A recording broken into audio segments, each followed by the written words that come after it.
think this is a good way to phrase the next kind of political note, is that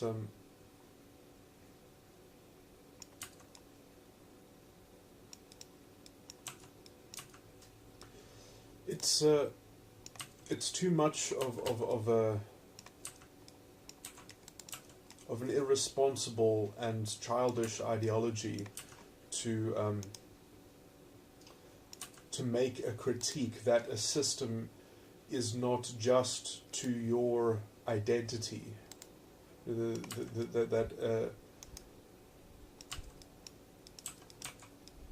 that a system does not pander to your identity enough. It has absolutely no purchase on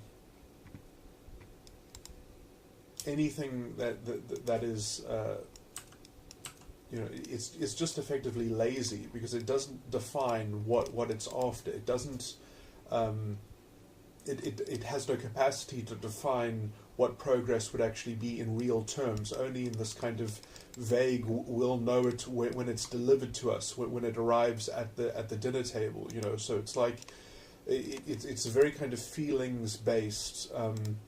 It has this emotional logic built into it, and the problem is that effectively it can only be guaranteed by a demagogue, by a tyrant that directs things from the top down of society, that says, no, your identity is being catered to, justice for your identity is being served. That can only be delivered by someone who is effectively handing out punishment because in a sense that is the only way that you can know that the ideology is working, because it's clamping down, because it's punishing the perpetrator, the thing that is not delivering the justice to the identity. So, I mean, that is the problem, is that it actually has no off button. It doesn't know when it's been satisfied, and in fact, how it gets satisfied is a recipe for illiberal destruction of an open society. Like that's what it would measure progress as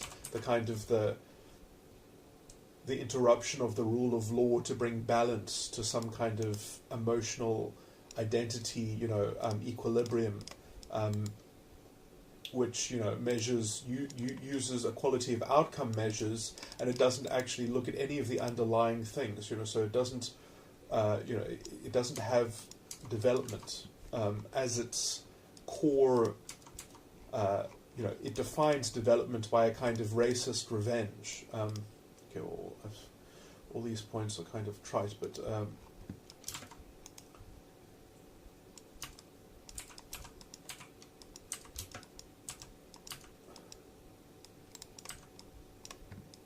me make.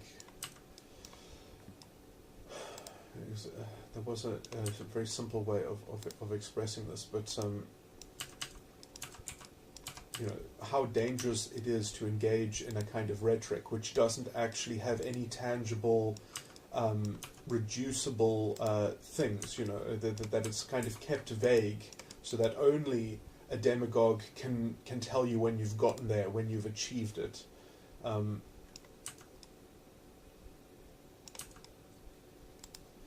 That kind of represents the collective pride that the identity has been catered to, and that its justice has been properly pandered in the system, pandered to with a kind of systemic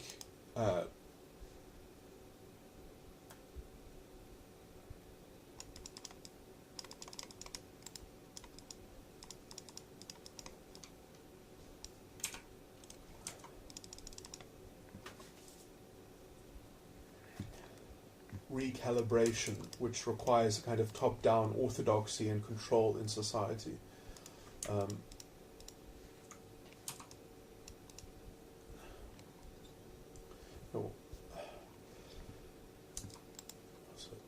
mean, that would be the main problem with identity politics, is that it's just effectively, it is an ideology of a slave. It is the ideology of someone who wants to be led by some kind of glorious leader, and it kind of has that same inequality, and it's especially inappropriate, in terms of, I would even say the Leninist rhetoric, although it was overtly deceptive and fake. Lenin's rationale could be, I mean, it's definitely a right-wing deviation of Marxism. I mean, it's an extreme adaptation of Marxism.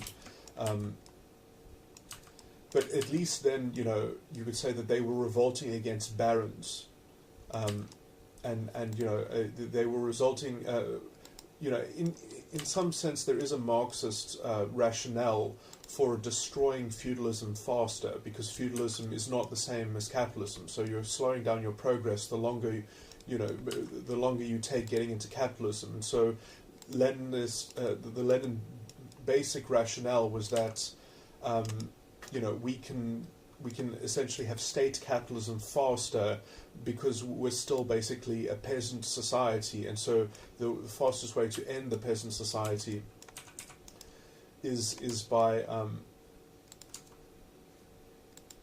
organizing a state capitalism. But that doesn't in the identity politics thing, it's really incredibly regressive from a Marxist point of view, from an orthodox Marxist point of view, and definitely from a left Marxist point of view. It's disgusting. I mean, it's overtly fascism. I mean, it's very thinly veiled fascism. Identity politics is essentially, revolting against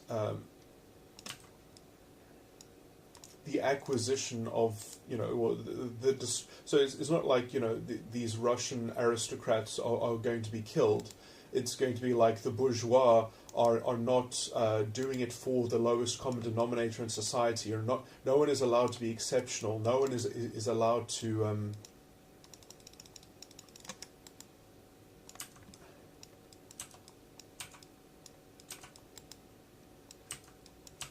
no one is allowed to be an expert. You can't have a government, even that, like the government must represent the morality of the average man and the kind of the comments. Oh, fuck, sorry.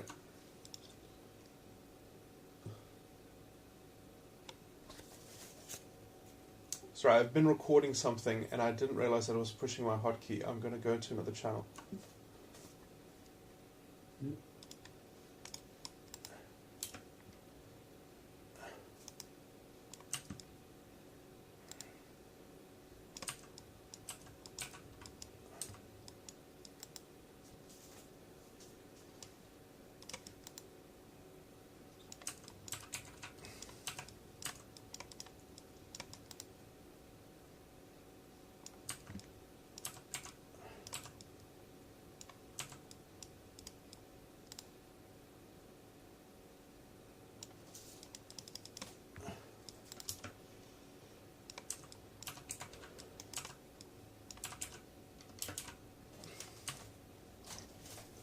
So there's this kind of picture that the lowest common denominator must be the vessel of salvation for the masses. That people must be securely carried, and so there's no sense of self-determinism or responsibility to kind of to be engaged and to kind of have any kind of free entrepreneurial enterprise, and this sort of built-in reluctance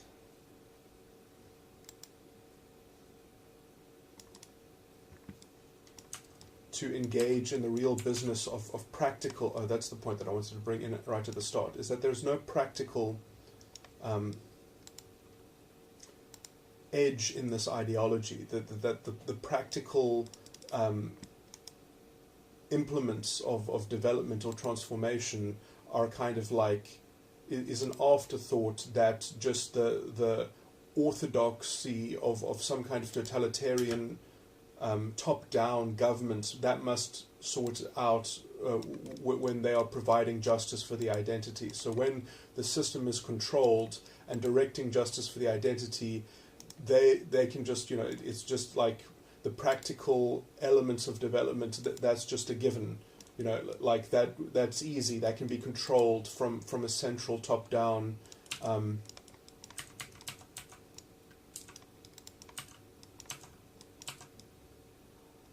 and so that actual business of life, which should actually be the thing that is, let's say, the core of policy discourse and debate and political debate in terms of the actual practical things,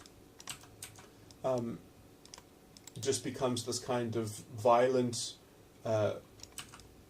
retributivistic, kind of logic that the more retributivism, the more destructive integration, you force the perpetrators to conform to, the faster things will develop, which is obviously completely, it's a line of reasoning that's fueled by a kind of revenge emotional logic, and it has nothing to do with actually practically maximizing development.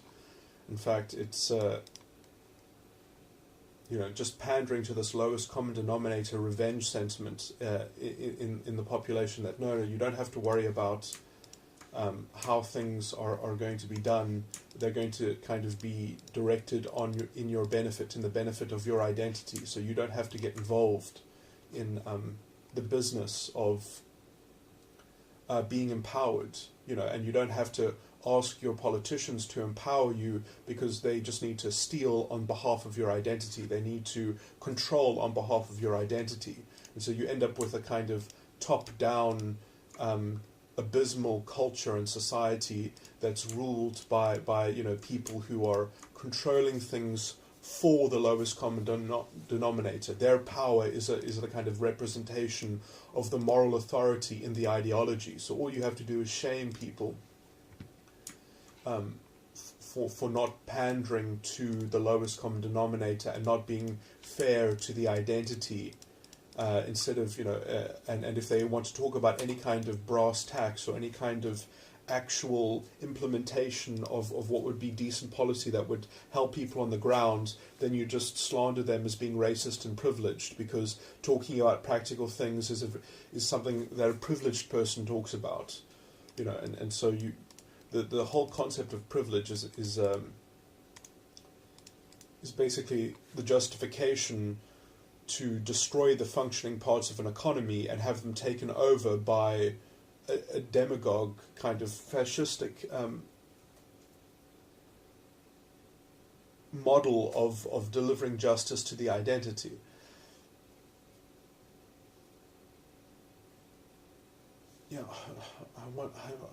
When I was thinking through these points, they can be made much more simply, which is just that it's too lazy to demand justice for your identity instead of the actual practical policy debate. Because the truth is that government is probably the most obstructive institution in society. Obviously you do need some kind of rule of law, and you need proper government, but just in terms of, government has certainly not helped the economy in any way. In fact, it's only burdened it and made it difficult. It's literally sabotaged small business, which is the lifeblood of any developing economy. And so, what could have been the greatest strength in South Africa has been undermined, and then the private sector has been used as the whipping boy, using big business to kind of create propaganda for this bullshit of more centralized mismanagement. You want to increase the mismanagement of a corrupt government. It's like a negative feedback loop. Its own failures justify its own increase in influence and intervention. The only thing that the government can do wrong is not be radical enough. It's ridiculous.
I'll sort of point out, I need to summarize all these arguments much more simply, but I mean the basic point is that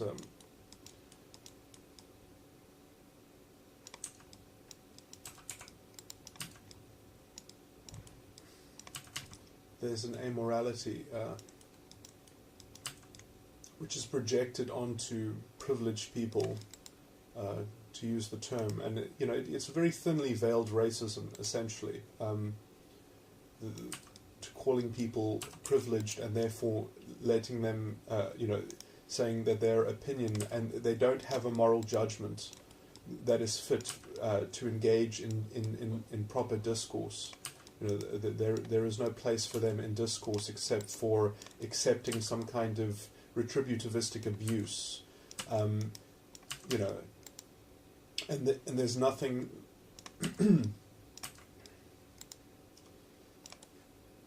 I mean, it really only makes sense because of this vision of the system must just cater to people. That there's no use in individuals learning from each other, and there's no cultural influence that's allowed. The cultural appropriation, thought crimes and such. I mean, the basic idea that all culture is somehow equal, I mean, is just patently insane. The idea that something like culture could be equal. I mean, what would that mean? I mean, that would mean that you would have to have a separate but equal development. You would have to have, I mean, that is Nazi philosophy 101, that everyone should just live in their own separate containers and they're not allowed to negotiate culture as an individual. That they have to have this kind of group right and this collective pride which must be served by a system.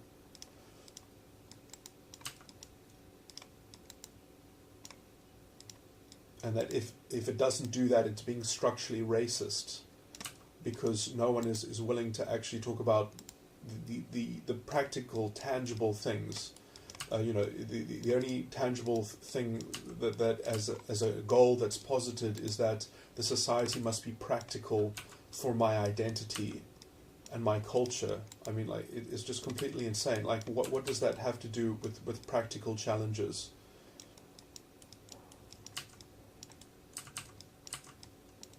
So it's a very deceptive ideological slanting.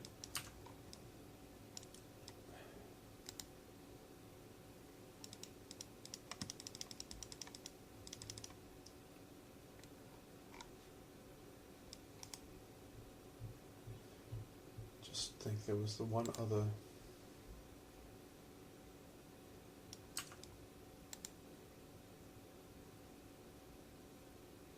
This idea that there's some kind of group racial pride, which is actually the society that's waiting to,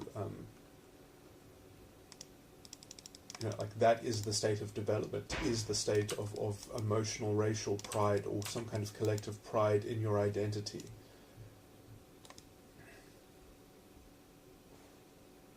It really is inherently racist.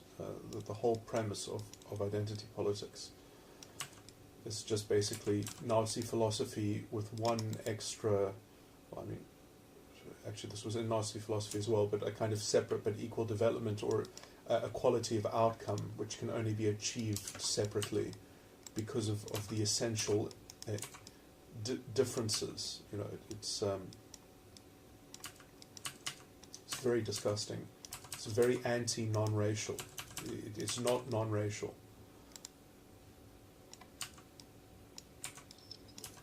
And when people mix it with rhetoric from the Constitution, it's so disgusting.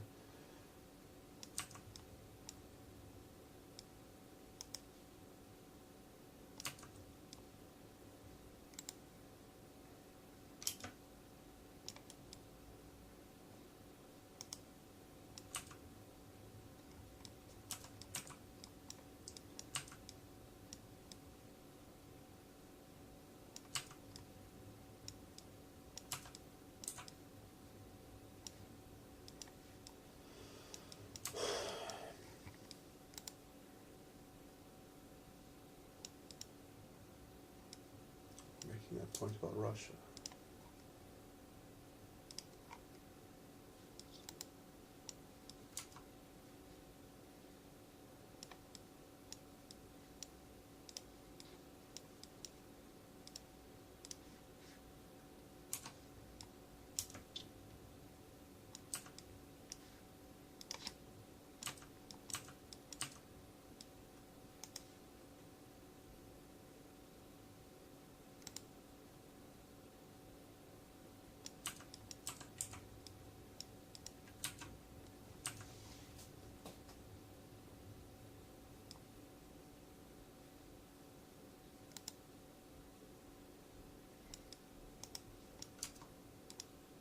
Having an all-consuming political ideology which doesn't deal with any practical issues, but the practical issues are just the after effects or the consequences of the ideological demands. You know, it's essentially an apolitical political doctrine, which can only be pandered to by an authoritarian system.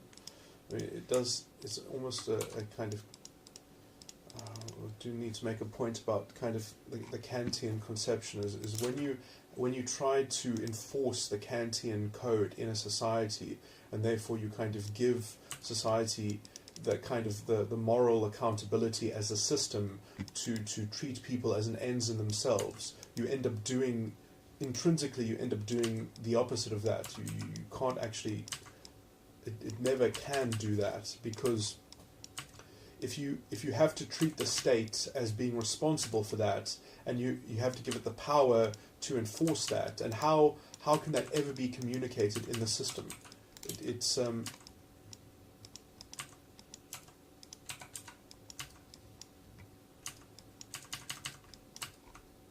So it gets to the point where it's like, well, stay or leave.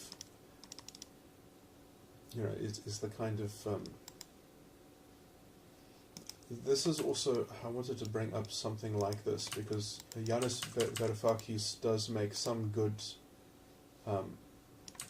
points, but in some of the details, I think he doesn't make a clear enough stance against. Well, I mean, he hasn't talked about this stuff directly, but in some of the things that he says, I think it does play into what's called the neo-Marxist thing. But I mean, I don't see the neo-Marxist stuff as being anything like Marxism. It's really is just repackaged Nazi philosophy. And